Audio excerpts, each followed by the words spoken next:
همین الان اگه ازت آزمایش بگیرن من قرصی ام، یعنی موادی نیستم.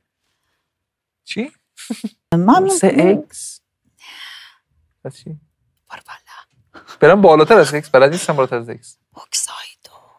پوکساید؟ آره پوکساید میزنم نه پوکساید رو میخوریم عادی.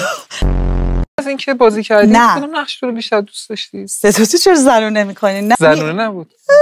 یه نه این صدای نازکی خودمه. راست میگی؟ بله. چقدر بده. ببخشید. چی میبینی تو اینستاگرام؟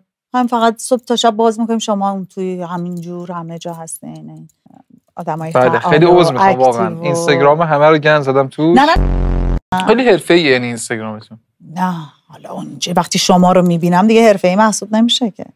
یعنی وقتی شما میای تو اکسپلور دیگه. زن حامله منم 90 کیلو بودم، 30 کیلو اضافه بار که اضافه وزن داشتم. اضافه بار کی کلافت کرد یارا؟ هم دیشب چیکار کرد؟ یهو قفلی میره روی چیزی دیگه. میتونم حدس بزنم به کی رفته؟ به کی رفته؟ نه به من؟ نه حدس پشت سر من چی گفتید مثلا؟ من تو روت میگم آخه شما در اون چیز تو اون کاتگوری حد داره میگم تو اون کاتگوری قرارتون مرسی کاتگوری خوبه باز خارجیه. اوکی حالا بگو دی هر کی گوش میدی بگو. مثلا جاده شمال باشم هم هایده و من هستی. جاده شمال نباشی؟ ایبی آزادگان باشی جنوب؟ داری؟